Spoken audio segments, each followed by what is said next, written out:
fortunes were thrown at trying to get there. Companies were laid waste at trying to get there. And it goes to show you the level of passion and conviction people had for these sports, that they were willing to sacrifice pretty much everything to make a contribution to them. Passion, conviction, obsession, heart and soul. Words to describe the devoted, those driven to produce what had never existed before, a crusade to push the sport forward. When Bill Belcourt talks product, you listen. The former head of R&D at Black Diamond, Bill helmed the department during the heyday, when anything was possible and all roads led to BD for product innovation. Chances are, if you've used BD climbing gear in the past 30 years, you've used Bill's work. Now, Bill leads Blue Ice North America, where the work continues. In this episode, we chat about why product discovery is a life project, not a job, how finding your people can change everything, the life cycle of innovation in business and industry, and life lessons from Randy Rackliff and Mark Twight. A few things before we get to the interview. One, we have a new website. Same URL, icebeta.com, but now with a newsletter, a calendar full of ice climbing and dry tooling events, and an online magazine. Did you say magazine? Yep, go check it out. Also, and you'll want to pay attention to this, we're doing a giveaway for this episode. Bill and Blue Ice are graciously giving away a new Stash 50-liter backpack and a pair of Harfang crampons. Here's how to enter. In the conversation with Bill, be on the lookout for the answer to one of the following questions. Question 1, what ice screw does Bill think was decades ahead of its time? The other question, what was the name of the after-hours R&D tinkering sessions at Black Diamond in the early days? Once you have the answer, follow Blue Ice Climbing and at @IceIceBeta on Instagram. DM the answer to us at @IceIceBeta. And then in the giveaway post, which you'll find on our Instagram page, leave a comment which follows. Quote, Blue Ice is the best kind of ice. Do that once you've sent in your answer so we know. You can share the giveaway post to your story for an extra entry, and winners will be randomly selected from the submissions that meet all the rules on Monday, December 2nd. Okay, now you know the drill. It's ad time. I just want to give a special shout to Blue Ice, who supported the show in season 1, so thank you. And of course, a big thanks to Anu and Furnace Industries for their continued sponsorship and support this season. If you're listening to my voice right now, it's because for you, ice season never really ends. It just kind of blends into the next route. Every off-season climb you do is training for the next swing, scratch, or kick. Wouldn't it be cool to never stop ice climbing? Well, Furnace Industries has the ice climbing training gear and dry tooling equipment you need so you can just keep going. They have gym-safe indoor ice climbing tools and the largest variety of dry tooling holds in America. There's replacement picks and front points and all kinds of winter goodies. With their gear, it's always ice season. Check out more ice and dry tooling gear at furnace-industries.com. Gloves are essential for winter climbing, and with Anu, you're in good hands. As a boutique climbing brand, they only care about making the best ice climbing and dry tooling gloves around. There are no shareholders to report to. They earn their keep with an uncompromising pursuit of durable, dexterous, and waterproof. That's because it's part of the heart and soul of the company. It starts with decades of establishing first ascents on ice and mixed lines, combines generational glove-making know-how, and is topped off by a belief in sustainability. The result is ultimate care for the craft of climbing and design. To learn more, check out their gloves and story at anu.com. That is ANIIU.com. You came up climbing with folks like Mark Twight and Jeff Lowe and Conrad Anker and a bunch of other folks. And really interesting time because it was probably the sort of like defining moment in the history of the sport. So much changed through that decade plus. And for you being in it and, you know, being friends with these people and climbing with these folks, did you guys all have a sense of sort of the impact that you were having during that period on the sport? I would say no. Every generation tries to make the sport their own through some kind of innovation of it. And we were just doing what the previous generation had done and the one before that. As I would say, ice climbing became more athletic, more gymnastic, and also, I would say, more counterculture. That movement was certainly spearheaded by Mark. The classic, white punks on dope kind of approach to the sport, and turning it from some sort of, and this certainly from the Jeff Lowe era, the Zen master approach versus the punk rock approach, which I credit to Mark.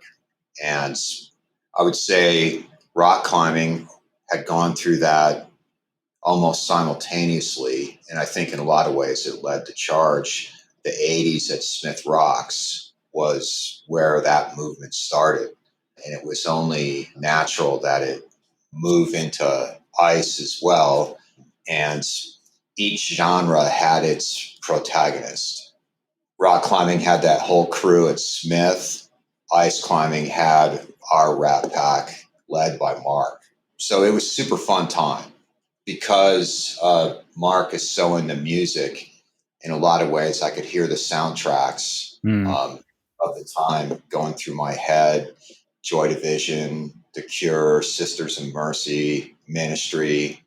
Those were the bands, at least in part, of that era. And then, we would blast out music at 11 and go climbing, go soloing, go on alpine trips, putting computer speakers in large cardboard boxes to bring out the bass and blasting it at base camp, much to the annoyance of everybody else. But, that was the day, and it was a pretty cool time.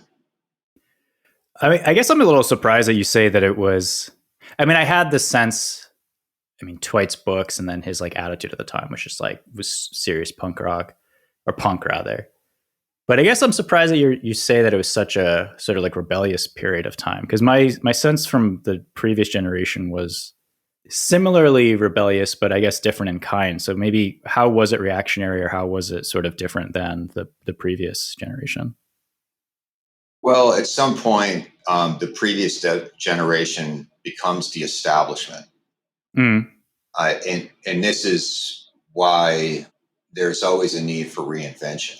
And so maybe the previous generation was, I'm thinking, the Jeff Lowe's, the Chenards, that would be the end of the 60s, well into the 70s, certainly before my time climbing wise. But what were they rebelling against at the time? There was the whole hippie movement of the 60s, protests of Vietnam.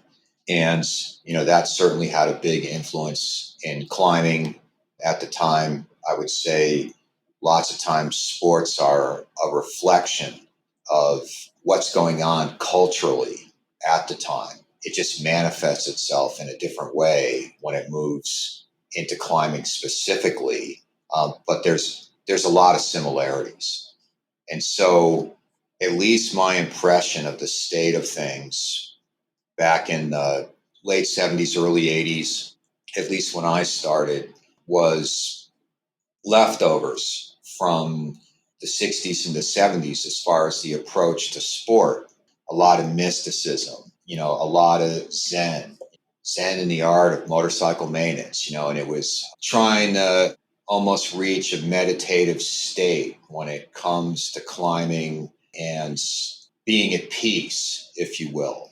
And so I remember all these articles, either about climbing or about soloing, and also about 8,000 meter peak climbing and the different approaches by the different authors.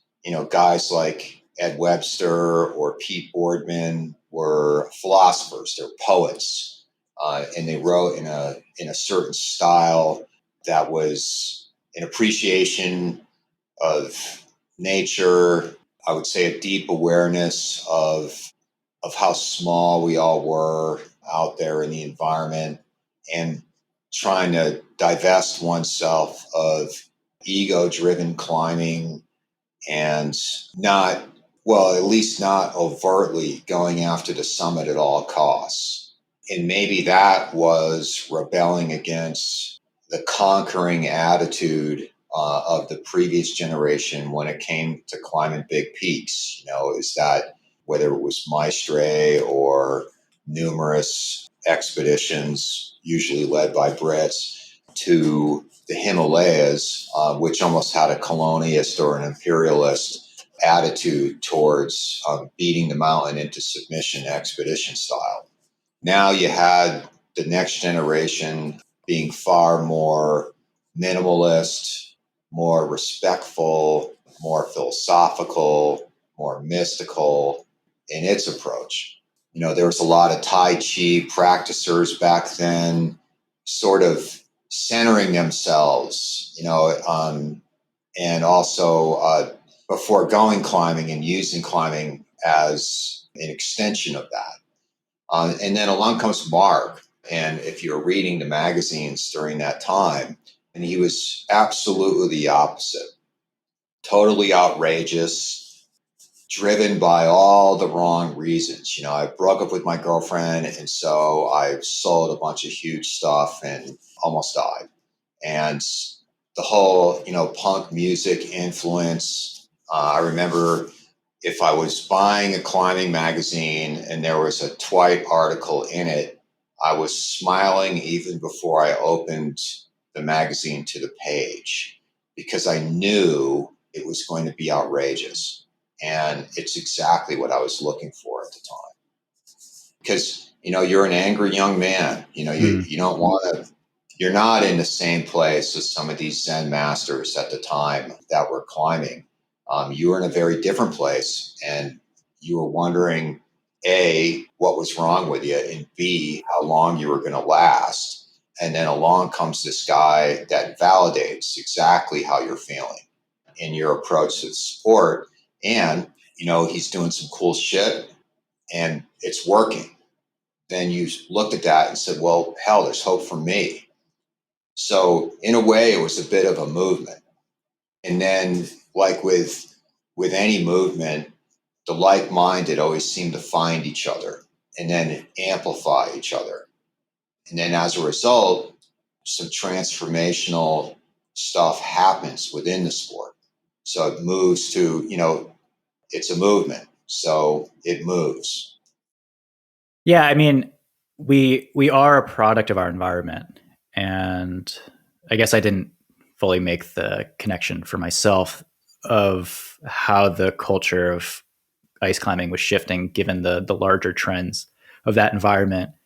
And I guess for you though, were you rebelling against anything in particular yourself? I mean, punk music at that time spoke to a very particular feeling and emotion and sort of frustration. It's just growing up, really, because I would say I was very entertained by the music and the hairstyles of the day, but I would say I never had it in me to be a fanatic and make it, that big part of my persona. Some of my good friends did, they bleached their hair, they got mohawks, grew their hair out, they had mullets, and style was an important part of who they were. I was never much for that. My focus was more on, it was an outlet for me. It wasn't an identity per se. So, in what you're rebelling against is nothing in particular other than trying to find your way. Because, that's while you're growing up, I would say that is the biggest thing that you need to sort out is finding your way, finding your people through getting on the path, and then doing, the thing that calls to you at a level that you need to do, and that's personal, to be, I don't know, at least at times, at peace with being alive. That is a struggle you go through your whole life, is you're trying to find bits and pieces of what brings you, focus, I don't know, joy is maybe a big word, but maybe moments of that, but mostly what brings you those moments of peace that makes the rest of the shit that you deal with tolerable. And so someone else would say finding balance.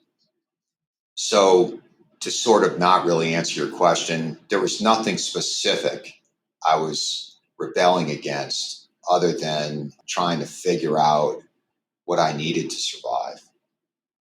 You're talking about figuring out what your balance is and what your journey is and how you sort of counteract sort of all the other facets of your life so that you can sort of get by. I guess I'm curious how you ended up in ice climbing, because you connect with one of the most prolific soloists in the Northeast, and that became sort of your style, sort of one of your defining characteristics, at least how I perceived it from our first call. So how did you end up finding climbing and ice climbing, and how did you know right away that was sort of like that thing that was going to be your balancing act? Not really, because climbing is a journey of discovery. So you start down the path of climbing, and then you figure out what aspect of climbing really works for you. You know, are you a boulderer? Are you into big wall climbing? Are you a rock jock, sport climber, trad climber?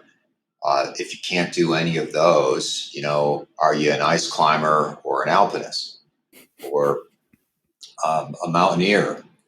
And you're going to try it all, and then you're going to figure out what works for you. While you're trying it all, you sort of end up, when you're figuring out what works for you, you end up in a specific place.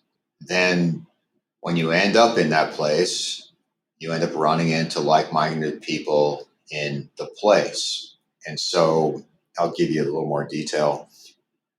So I start climbing in Connecticut. And first it's rock climbing. I have no idea this is an organized sport. I buy what's equivalent to a gold line, if you know what that is, which is just a braided, and it's not braided, it's twisted nylon rope.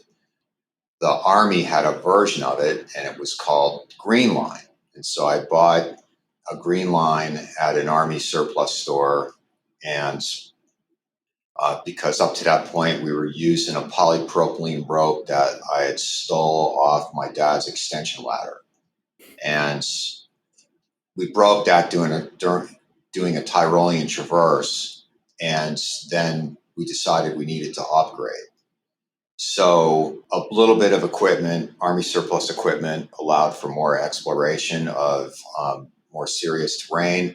And then you started running into other people actual climbers, and you discovered that it was more about just rappelling and trying to get up stuff, that this was actually an organized sport and people did this, you know. And so now you had at least some rock climbers to teach you a few things. So that led to this discovery of ice climbing.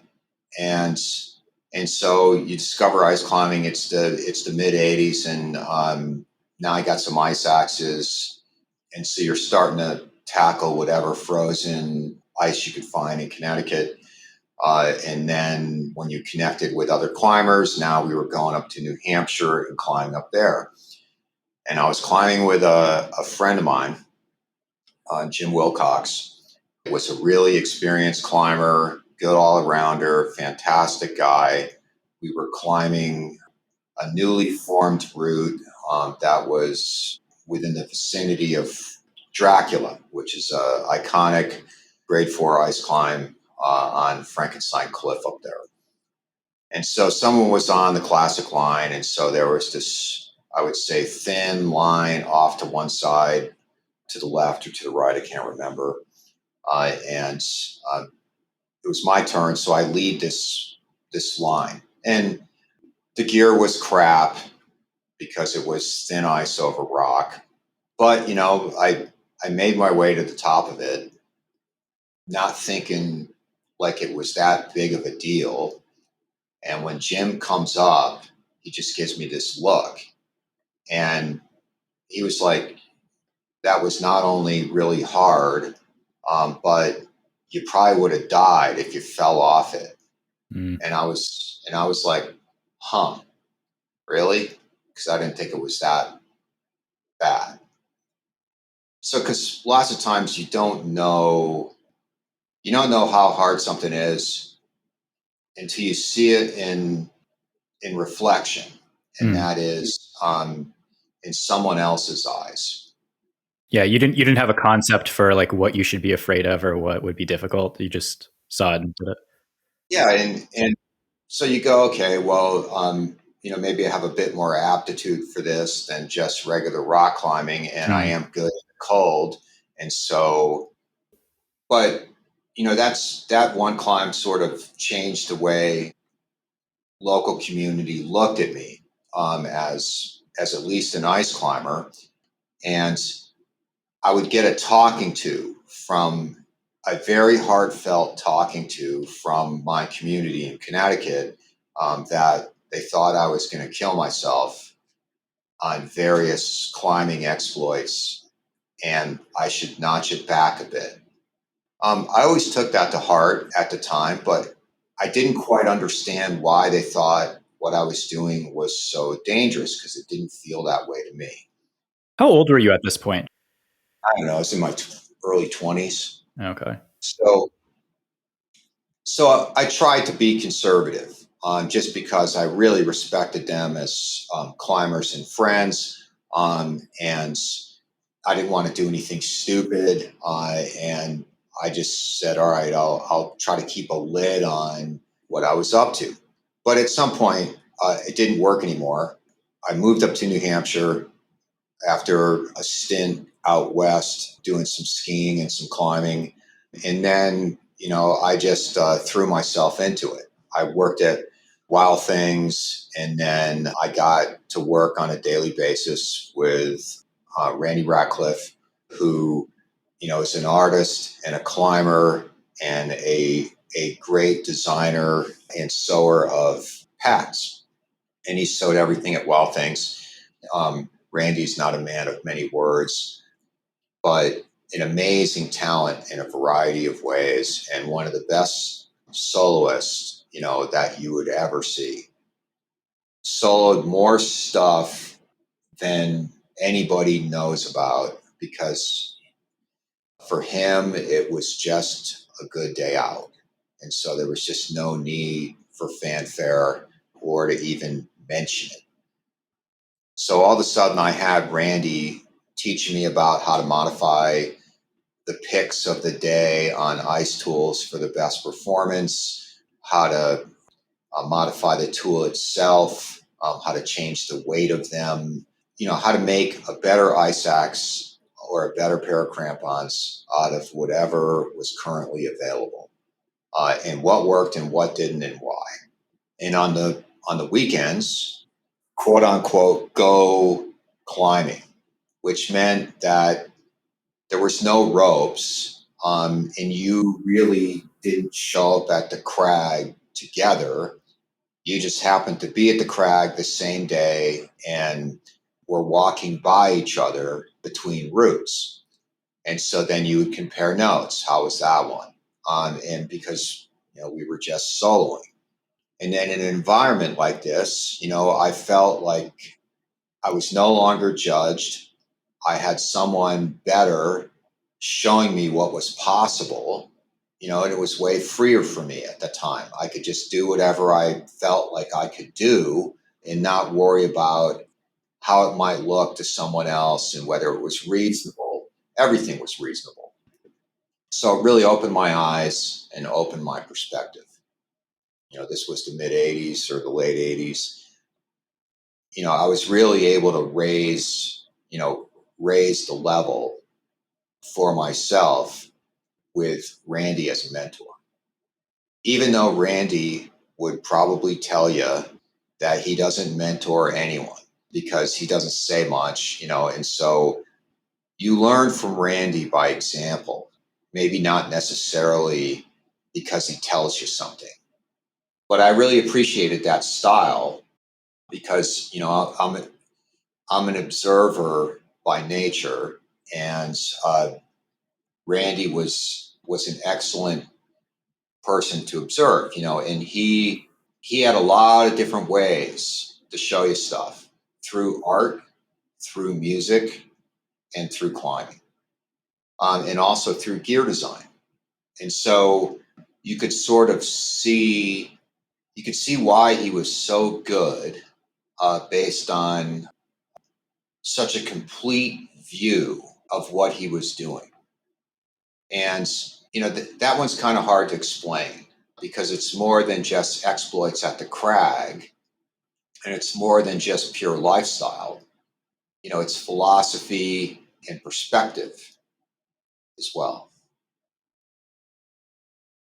Yeah, I was going to ask for an example of how you would exemplify that. I mean, I imagine if he's an artist, I mean, a quite talented print block artist, he has a very attuned and attentive eye, and you probably both maybe connected over your observational skills. Maybe I'm potentially putting words in your mouth, but would you say that there's a way or something that stands out to you about him where he sort of was able to grasp this like holistic understanding of a subject or something that he was working on? I wouldn't say that he would really talk through his process with anybody. It's not just woodblocks with Randy. I would say that's the form everybody's most familiar with, but he could express himself via art in a variety of different methods. And I often felt that how he would treat the equipment was because he could sew everything himself. He could modify stuff. He really understood the balance between, and this is when you're talking about ice tools, you're betting your life on small bits of metal embedded in the ice. There's a balance between predictability, removability, usability that is going to make the day go well or not so well, because you're trying to tune this stuff to a high level, but at the same time tune it too high and it breaks, because there's a lot of cycle fatigue that happens in crampons and ice tools, and it's not readily visible, and so you break a lot of stuff in high places, and have it be a bit inconvenient. And so there was a lot of that in what Randy did.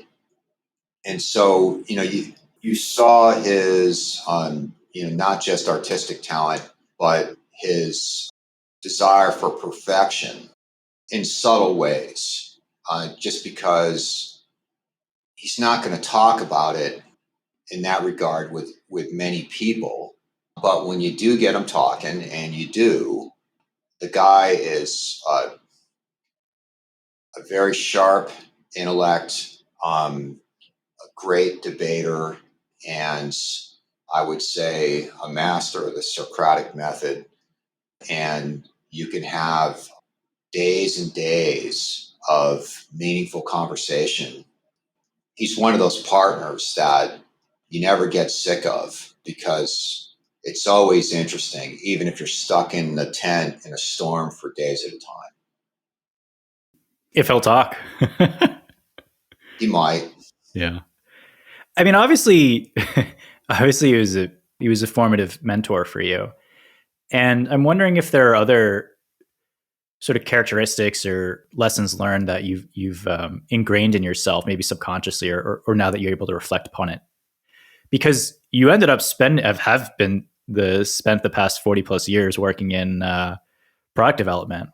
And, are there other tendrils of Randy that you sort of have stuck with you in the way that you've designed products yourself and thought about product innovation?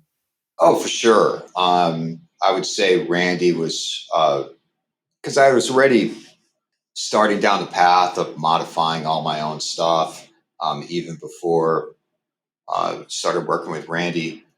And when I was working at Wild Things, I learned how to sew at least okay, certainly not to the level of Randy, or certainly not to his wife, Ruth Ann, who is a savant when it comes to pattern making and sewing, just an amazing woman in terms of talent and the ability to think in three dimensions when it comes to, making clothing. And she made clothes for all of us that I still use to this day. But that's another story. But with Randy, I think the biggest thing I learned from Randy, or one of the bigger things anyway, was that you'll never get it right the first time. And so whenever you make a prototype, you're making a prototype knowing that 2 or 3 prototypes later, whatever you're making right now is going to kind of suck. And so you just have to get over the fact that whatever you're making is just a step on the way to whatever you're going to make that's going to be better than this one. And so you would have to just sit there at the machine knowing that what you're doing right now, you're probably going to throw out in a matter of days or weeks, because you'll have come up with something better that is going to make this thing under the machine obsolete. And you have to be content with the process. Go through making the prototypes best you can, and then learn from it and move on to the next version. Every once in a while, the first version becomes pretty good, but most of the time, the first version is just a step on the way to a better version. And then not everything you try is going to work. There'll be plenty of dead ends that don't work at all, but will be necessary to explore. Those fundamental realities of the process stick with me to this day.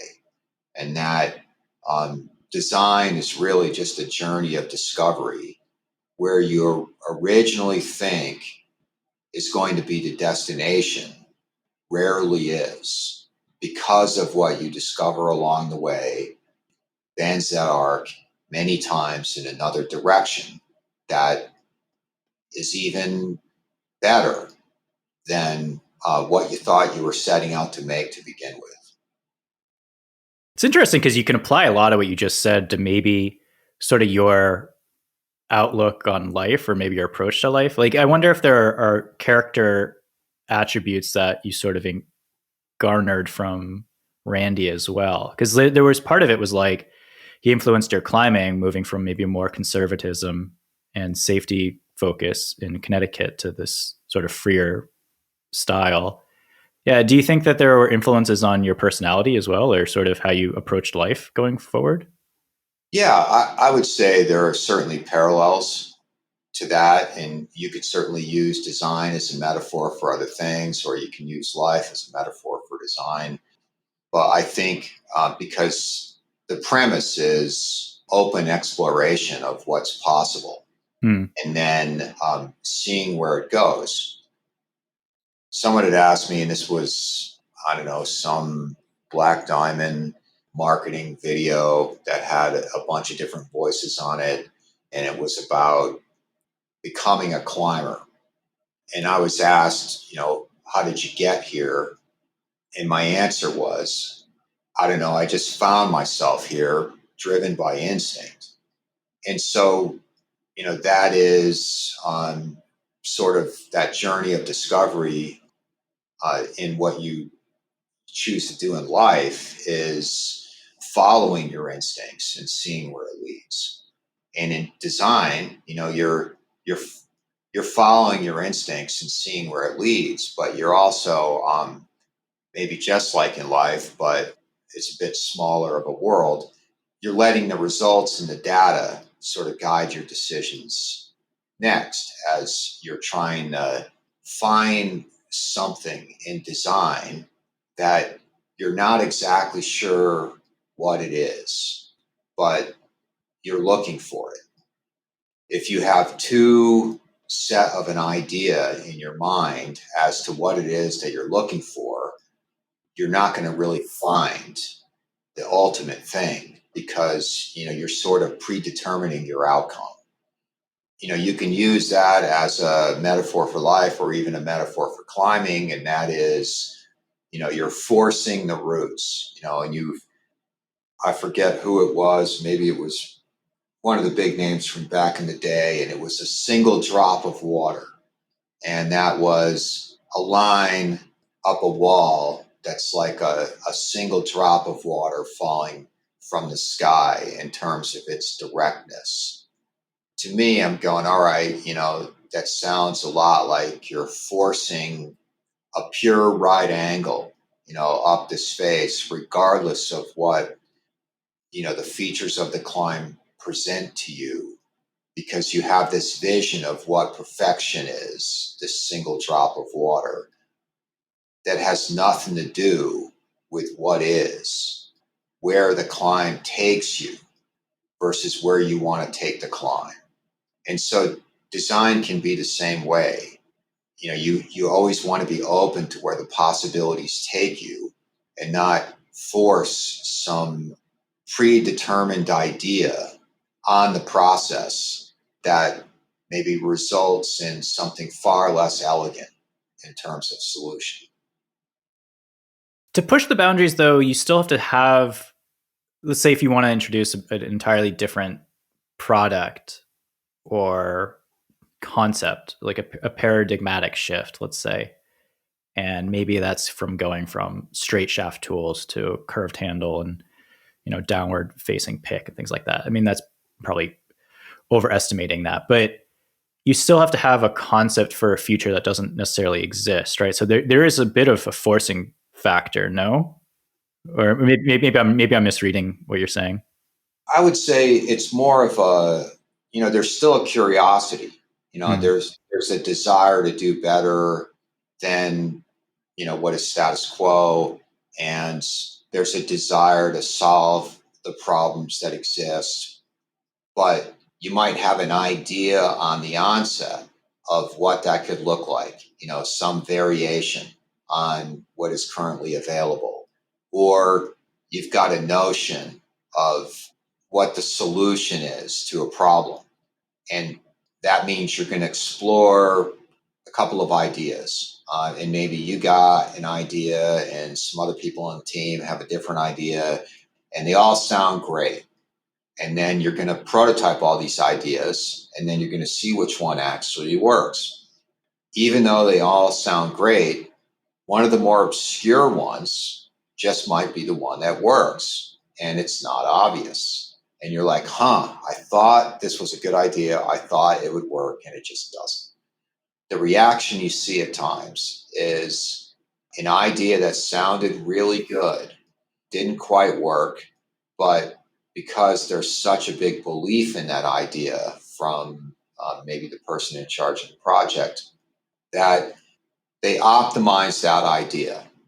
And it's an improvement over the status quo, but it isn't a revolution. It's just an improvement because, the route cul-de-sacs after a little ways. And it's like, okay, this is a little better than what was currently out there, but it isn't paradigm breaking. But another one of the ideas on the table, if taken to its point of optimization, far further, or even went far enough where you could see the future with newer versions. So you could look at any piece of climbing equipment and see an inflection point in where it was no longer evolution, but there were moments that were pure revolution. And that's what you're trying to be open to. It's like, to the outside observer, it all looks like evolution to them. But to anyone in the art, you sort of see, a handful of points in tool design that were truly revolution in a sea of evolution. That's really what you're after.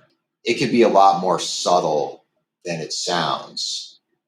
My wife's a scientist. She's a biochemist, and I can't understand most of the words used at the PhD level in research in that field. my brother has also got his PhD in microbiology. And it will all sound, when they put it in layman's terms to me, like I would say evolutionary steps in discovery, like little bits at a time. To hear them gush about something in particular being a real breakthrough that doesn't sound significant to me, at least I know from climbing, if I'm trying to explain the same type of breakthrough in climbing design, I know it sounds pretty mundane to them, even though it's revolutionary in my mind. It might be mundane to most people, but small things can be big things in any design world or research world. And it's just a matter of perspective. Are you on the inside or are you on the outside as to how big of a deal it might be? So speaking of revolutionary jumps or products or innovations in the sport, what do you think have been some of the more revolutionary concepts since the 80s, let's say, and maybe any that you've worked on in particular? I would say you try a lot of them, but you never see maybe the manifestation of it allow the design to achieve its optimal form. And you can go back to camming devices, for instance. There was many tries at camming devices from a lot of great minds in climbing before Ray Jardine in '78 made the first 4-cam unit, which is the Wild Country Friend. There was plenty of other camming units before then, but no one quite nailed it until Ray did. But there was plenty of contribution that got everybody sort of on the path to figuring it out. And so if I had to think about ice climbing stuff, what were some of the significant things? The step-in binding, I'm not sure who got there first, because that was maybe just before I started climbing. Someone figured that out versus just strapping on everything, which was how it worked in the early days. And I think it was when plastic boots came along. And that was late 70s when plastic boots first showed up. And then step-in bindings would actually work on those. But they didn't really have toe welts yet. So maybe the binding came along before the boots were quite ready for it. But you could see the future as to where it was going. When Jeff Lowe and Greg came up with the foot fang, which was at least the first that I can remember vertically oriented rails on crampons for stiffness and strength, where the horizontal versions, rigid crampons before that, didn't have as good of technical performance and then were prone to breaking because the orientation of the steel and the flex of the boots at the time. And so you're going, all right, that's a total breakthrough, much like when the pterodactyls first came out and they had reverse curve picks on them. Even though they were quite short and they were really knuckle bashing tools, you could see the future of ice tools because of that one pick design. And then I think it was Charlie Moser first came out with the bent shaft. Even though the upper shaft was straight, there was a kink in the handle area that made the tool easier to swing and easier to hang on to, easier to orient in your hands. And so that led to, I think it was DMM came out with, the Predator, which was a banana-shaped shaft in the mid-'80s, first bent, shaft over its entire length. And then that was shortly followed by Charlie Moser, who was later bought by Petzl, made the Quasar, which was like a better version of the Predator. But the Predator certainly led the way, and that's Fred Hall, who owns DMM, has made numerous contributions to the sport. Jeff and Greg Lowe through Laytalk and Lowe Alpine when they own those. made numerous contributions to the sport. The low rat from the early 90s was the first aluminum screw with a steel tip, decades before its time. It took E-Climb and Petzl to perfect that design years and years and years later, but totally futuristic, along with the Hummingbird, which was a reverse curve, interchangeable pick ice axe from Low Alpine back in the day. And there were others at that time period that were also being very innovative with not just pick designs, but interchangeable pick systems, which were all over the place.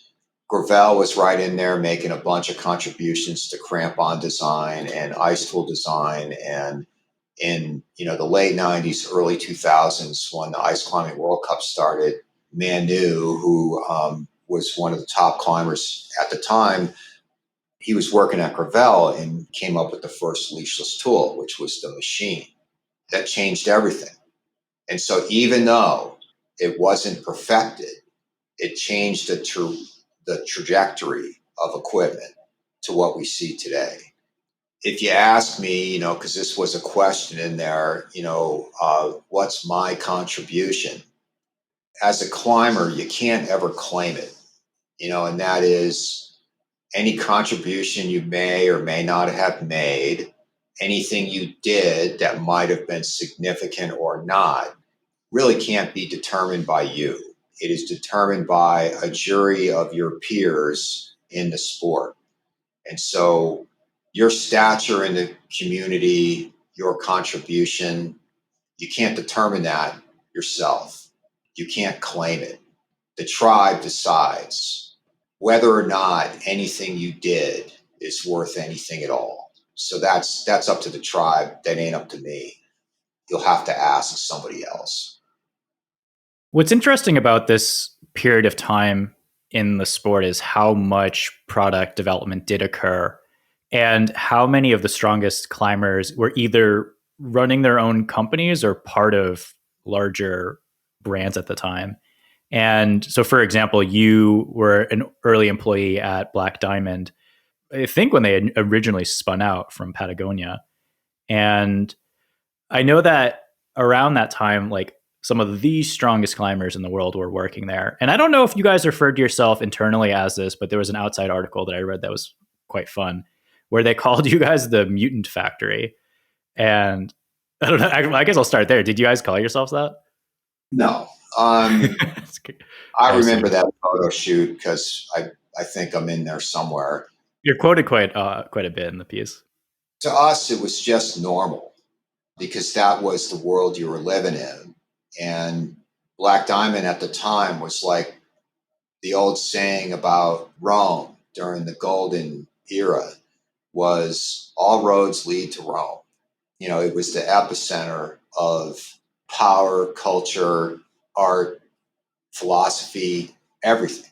And so it wasn't just about the roads. With Black Diamond, I felt like during that time period, it was the same thing. All roads in the climbing industry led to Black Diamond. It was the center. It was cool to be there at that moment because it was a time of infinite possibility, and you were making as big of a contribution as you could make to climbing in that moment. At least that's how it felt. It was an amazing period of time to be there and be part of. But I would say that you can't live in the past, even if it was good. You could still make a future that's as good if you're staying relevant to the evolution of the sport.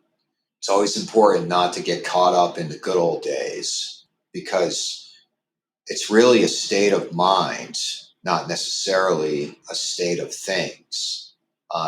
Because people will refer to now as the good old days, and the good old days really never stop. It's mentally how open you are to change.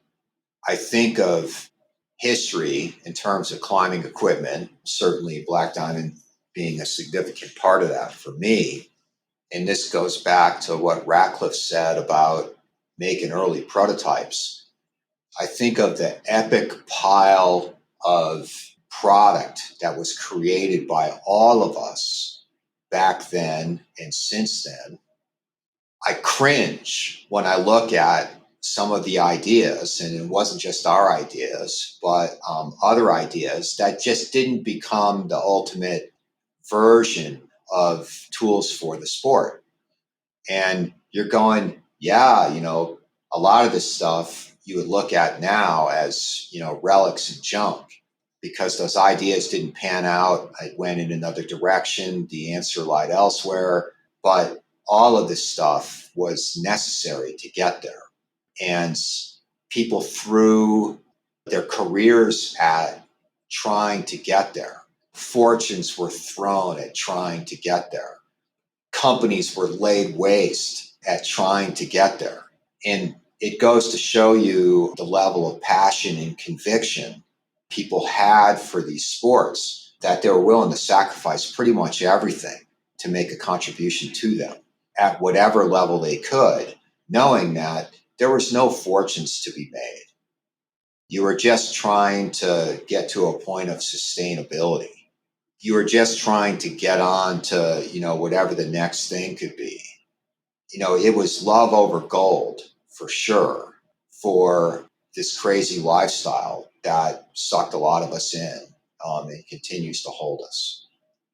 I remember from our initial call, you talked about how there was no research and development budget. You just made shit. you were making stuff because that's what you saw that was needed in the marketplace and things like that. You weren't holding like research surveys and study groups and things like that. I think Andrew McLean had called it evening craft projects at BD. And, there was an R&D department. There was a couple of engineers, talented guys that worked there. And you did try to create new products, but it wasn't limited to just one department. After hours, we'd all be over in R&D making our own stuff for the weekend adventures or for the trips that we were going on. People from every part of the company contributed to R&D through a very informal process that resulted in a lot of products that you see today. There was very few formally trained engineers. A lot of people were very self-taught, machinists, self-taught, CAD, and were making rudimentary prototypes in their garages or after hours all the time. Through that, some rough ideas would take form, show potential, and then they would get more attention. And ultimately, some 3/4 baked version would make it out into the marketplace because you couldn't afford to hold on to it until it was perfect because you didn't have the money. You had to start selling it maybe before it was done because you realize that design is never done. But at some point, you need to let it go before you go broke and try to make enough money back in order to work on the next one. Oftentimes, whether it's Black Diamond or whether it's here, that there's still more work to do as far as perfection on a design goes, but you've got to commercialize it now, and then you can get back to it later with the next version. Once you learn the most from this version or have time to research the merits of your ideas for a better version, you find that what you thought you would get back to in 3 years' time, it's 10 years later and you still haven't gotten back to it yet. And so, you're on to something else. And so just like scientific research, the search for all the answers and a perfect solution in climbing never ends. And so you just want to continue the work. And that is an important thing to mention, whether it's Black Diamond, whether it's Petzl, whether it's Blue Ice or Metolius or anybody else, is, these are all places to continue the work. It's not just like brands, like sports teams, and who your loyalty lies with. Really, what you're wanting is a lab in which to continue the research. It doesn't matter, what the name on the front of the building is, as long as the activity inside is heart and soul focused on continuing the work. Rome crumbled at some point, and so you can expect any brand that was the center of the universe once upon a time won't always be. But you can expect that the heart and soul never dies. It's just going to live somewhere else. And as long as, it's alive and the work is continuing, that's all that matters. Yeah, there is that interesting tension.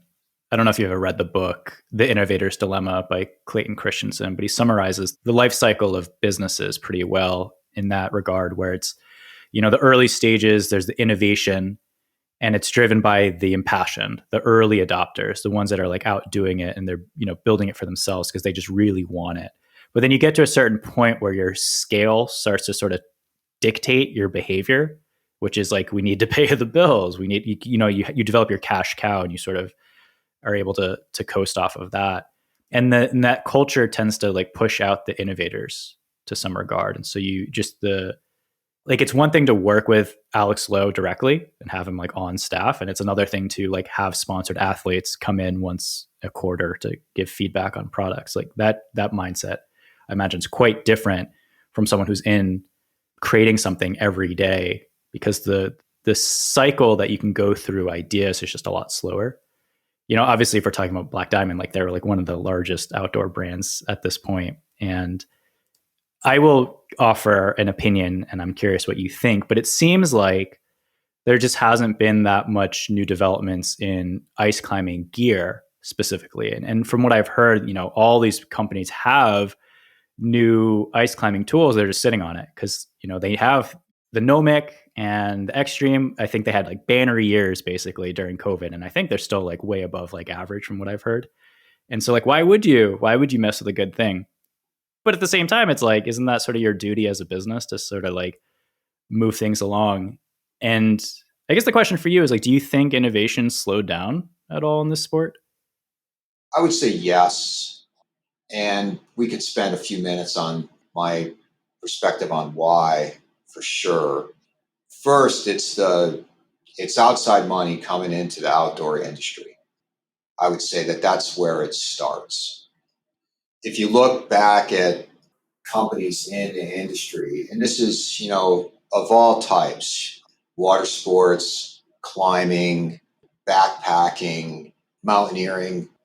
I know some of these brands since inception. I know what was driving the founders, and it wasn't to make a bunch of money. It was, they had some ideas, they had a vision, and they wanted to make a contribution by making stuff that didn't exist, or as Chenard put it, making gear for ourselves and our friends. And that's where it began. It was to not just sustain a lifestyle, but to make better stuff or stuff that didn't exist in the pursuit of that lifestyle, that chasing adventure in all its forms. It was the antithesis of classic business, Wall Street, making money, the pursuit of the American dream, or whatever you want to call it, the expression of capitalism in its finest. We'd all taken a vow of poverty and pursued this life that seemed like a dead end and that no one else cared about but us. There was no money there. It was just a weird, eccentric pursuit. Lo and behold, it becomes big business. Once it becomes big business and companies start making money, along comes outside investors. And what are they looking for? They're looking for return on investment, which is pretty much the opposite of what we all were looking for. We were looking for spiritual enlightenment. And so it's the unholy marriage, as I've called it. And that is, they don't care what we care about, and we don't care what they care about. But at this point, they own about half the industry. And so now you have this uncomfortable situation, and it's a bit uneasy if you're at a company that was once heart and soul from the top down, and everybody understood what the mission was and why we were there, what we were doing and where we were going. It was all lined up. Now you really don't know. And so you've got leadership, ownership that is not of the cloth of the industry, has different goals, a different code of honor and ethics, and limited understanding, other than there's opportunity here to make a return, as to what is driving the companies that they just bought and what motivates and drives the people that work there. So it's really easy to lose your way, and many companies have. And then when math is driving your decisions versus passion and inspiration, you make very different choices. And so ice climbing gear is not a very profitable part of the business. In fact, PPE product is very demanding to create, personal protective equipment. The margins aren't great. The exposure is high for the business. The anxiety is high for the creators. And then the margins suck. And there's all sorts of, product liability and misuse to lose sleep about as you're trying to make the next greatest thing that's got to be really minimal in terms of weight. So everything needs to be optimized perfectly and manufactured perfectly. All of us that are products of these sports, we're acclimatized to working like this with a lot at stake because it's something we truly believe in. And these sports have defined us personally, made us. We feel a duty, we feel an obligation to give back as much as we can and try to continue the work, push the product to the next level. And then your outside money people, they want to run away screaming because there's a lot of risk here. There's not much money to be made, and the market's not very big. They'd much rather make apparel and other, I would say, outdoorsy stuff that appeals to the mass market. That's where they want the effort to go because that's where they see the return on investment. And so you'll see technical climbing gear used as window dressing more and more at these companies and less meaningful work done. And there's people there fully capable, true believers of doing meaningful work, but those projects just get approved less and less. The softer projects are the ones that will ultimately drive revenue and growth if they can make some of these brands more household names and sell more products to casual users. But it will come at the expense of making the hardcore stuff.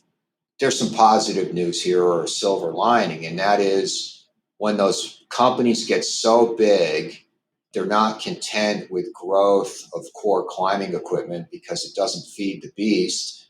That makes room for new companies to start up and fill the gap.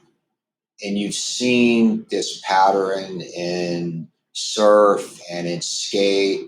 The big iconic brands of 20, 30 years ago have now become mass market clothing and lifestyle companies. And then new core companies have popped up in the vacuum. This industry is going through the same thing because the bigs have just gotten bigger. If you look at how many brands there were 30 years ago versus how many brands there are making hardware now, it's just a fraction. It's consolidated to a few large brands. Everything else is faded away or being gobbled up in acquisition. With that monopoly, if you will, and with that outside money coming in part, that's changed the trajectory of some of the big players. That's allowed opportunity for new, smaller ones. And it's good to see that there's still passion and belief and risk taking alive and well in the industry, with small companies starting up and trying to do disruptive, cool shit. I see it, and it's not just us, but I see it elsewhere. I'm psyched about it because I'm going, all right, the work is continuing. It's still alive. There's still those willing to carry the torch. And if you go to the ice fests and you hang out in the gyms and you see the young climbers, you're going, all right, the passion is still here like it was for me when I started. And if that still exists, everything's going to be fine. I'm curious who else, like what other brands are getting you excited these days. I do want to ask about Blue Ice, obviously. And I will say that I use a lot of your products. I have a handful of backpacks from you guys, and like 90% of my rack is Aerolites. So we'll get to Blue Ice, but I guess other smaller brands, which ones are catching your eye? And as a consumer in the US, because so much of this is dollar driven and you can almost vote with your dollars to some extent, it's a little bit not as one-to-one direct. But do you think that people should be putting their money to their sport, to these brands that are doing innovation? Like if you want to see innovation, should you be putting money into like a Blue Ice or like a Forecast equipment? That's one brand that I particularly like, or others. Again, you always got to be careful with making decisions purely based on brand. And maybe a better way to look at it is, I'm looking for good work.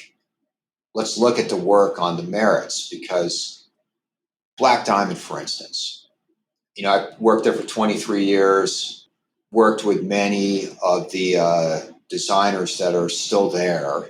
It's been 8 years since I've been out, so some people have left, but there's still brilliant designers that work there that do brilliant work. I wish, maybe they had more opportunity to do more of that core hardware work, but the work that they do is still really good work. And so even though it's Black Diamond and it's publicly owned and all that goes with that, it doesn't mean that meaningful work is still not coming out that door that deserves attention and support, because good work is good work, regardless of brand. And so it's really hard for me, and I think maybe somewhat of a mistake, to make a broad generalization as to what brands you should support, when it's really about what work is good work that is independent of brand. And so, you really want to spend your money on good work that speaks to you, and that is, you understand a designer, you understand them better through the work that they do. So you can tell a lot about a company or a person, and this goes all the way back to Randy, as to what their work is, what's important to them, what isn't, how passionate they are, how obsessive they are, how much, a particular activity means to them, through how far they're willing to go on something. So you want to spend your money on the stuff that speaks to you. You almost look at it and you really understand what someone or some company was trying to do and how hard they tried to do it. And then how that is a reflection of yourself and your own goals. And then you feel a connection. You're proud to wear the label because you feel like, it's a climbing partner in some way. And there's an implicit trust that goes with it. You believe in the shit. And because of that, you're able to focus on your objectives without being distracted by doubt. And so all of that should be part of a product decision, especially when it comes to stuff you're betting your life on. You know, a lot of the European brands, I'm thinking of Blue Ice, which is based in French Alps, and then Gravel and Edelrid, and a handful of others. They're actually producing quite a bit of new products. I don't know what their financial status is, whether they're owned by a larger like conglomerate or not, but they seem to be able to have maintained that spirit of climbing and pushing things forward. And I think Edelrid is like independently owned. Is there, in working with Blue Ice, maybe we can keep it to the business you're a part of, do you find that like the culture of Europe influences the way that these businesses are designed, and they're still maintaining focus on the core principle of the business, the climber centricity of it? No, I know what you're getting at, and it's a good observation, and that is a lot of the European climbing companies are still family owned. Petzl's family owned, Scarpa's family owned, Sportiva, Camp, certainly Blue Ice, Gravel, family owned.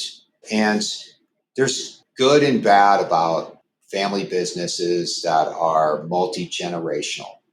They can have their issues, but at the same time, they are not beholden to outside money. And so that means that their original passion and their original vision and certainly their independence is still there. And it takes different shapes in different generations, but it's about more than just return on investment. They have much more of a sense of history and certainly free will than, I would say, companies in the States, which are much more capitalistic based on the US culture versus the European culture, and are more subject to radical changes in trajectory. It can be maddening working with some European family businesses, but at the same time, that your heart's in the same place. You can always fall back on that. You're all climbers first, and then you're trying to do decent business to sustain this effort. You don't have to worry about someone not understanding what the partnership of the road means, or not understanding what the basic code of being a climber means. All of that goes out the window when the outside money comes in. And so the European companies, you can always come back to the fact that we're really wanting to do the same thing in the best way for climbing wherever we are. And so there's a camaraderie there that is the foundation of the working relationship and the business's mission that is no longer there for companies that let outside money come in. You're fighting for the survival of your perspective and your philosophy at those companies. And that's not a conversation you have to have with a European family-owned business. It's one of the great strengths of those European climbing companies. Speaking of European and U.S. Climbing companies, you're the head of Blue Ice in North America, and you guys are on an upward trajectory. I heard you just moved into a new warehouse. I would say it's going great.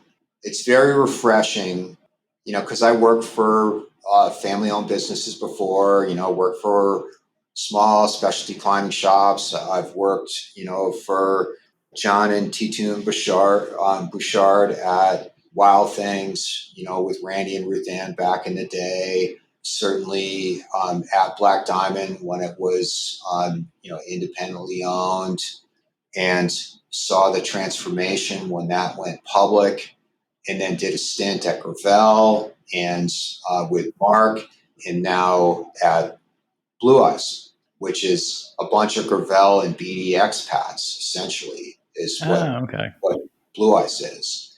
What's cool is knowing the importance of the philosophical alignment between ownership, leadership, and the crew, because you're not attracting talent, not the best talent, unless that lines up. Also, the unquenchable thirst of those of us who have been in the industry a long time to want to continue to contribute to the future. It's never been a job, it's been a friggin' mission. And to see us long in the tooth people in the biz still hungry to make a contribution and still on a quest to discover the next thing. And so you can't hold people like that back. They're going to find a place to continue to work. And that is the manifestation of Blue Ice. It was started in a garage by Gravel expats. And people I used to work with when Mark and I did Gravel North America. And we've always kept in touch. And so then all of a sudden, here was this opportunity for us to come together based on, changes at Gravel or changes at BD or other places that have allowed us to pull talent for Blue Ice that were no longer maybe the environment that was allowing the expression, of our visions of product and a company to the level that we needed. And so we just made another one, and so I've had people say to me, "Oh yeah, sorry what happened over at BD." And I'm like, "Nah, it's all good. We'll just make another one." Because you have to always be open to the fact that a good ride will not last forever. It doesn't mean that it wasn't a good ride. And it also doesn't mean that another one can't be created elsewhere, much like the sports reinvent themselves generation to generation. The businesses have the same ability to do that because all we are as businesses is a reflection of the sports that we serve. And that's also what it is to be relevant to those sports, is that you are a reflection. And so you can remake any of this. And if any part doesn't work out, it's not the end of the world. You just go on to another one, just like you would in climbing. This is the one we always end on. If you were to give your younger self one piece of beta, open-ended, could be climbing, life, philosophy, etc., what would that be? Yeah, and it's like Gavin on the paragliding podcast asked me the same question. And I would say I don't have a lot of regrets. And this is always a double-edged sword when you start tugging at threads of what you would do different in the past or what you would tell a younger version of yourself. I would have hoped that I would have discovered climbing earlier, but I got there eventually. You could tell yourself that you could have done more earlier if you believed in yourself more. But at the same time, I have to remember, at least according to my peers at the time, I was sticking my neck out a little too far anyway. And then, from my perspective, I'm going, yeah, I could have stuck it out further. That could have resulted in me getting the job. So what you're left with is, if I was to tell my younger self anything, and that would be believe in yourself, pursue your dreams, which I ultimately did. Could I have done it faster? Who knows? Maybe, maybe not.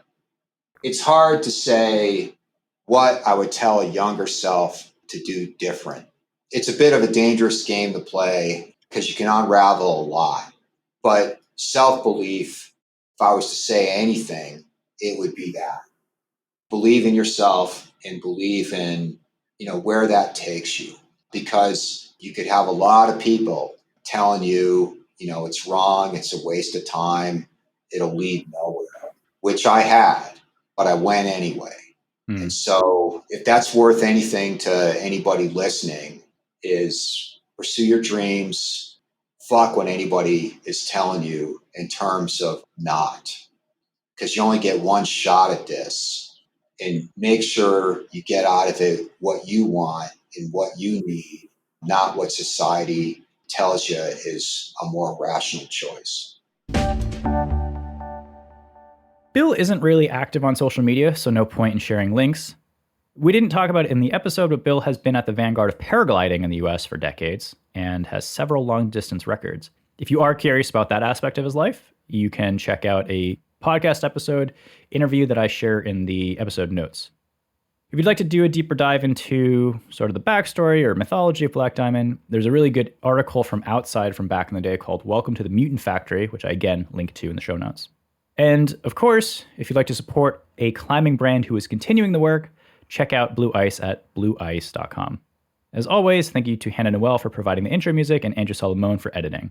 And if you like the show, be sure to show it by leaving a review wherever you listen to podcasts. Thanks for listening, and see you next week.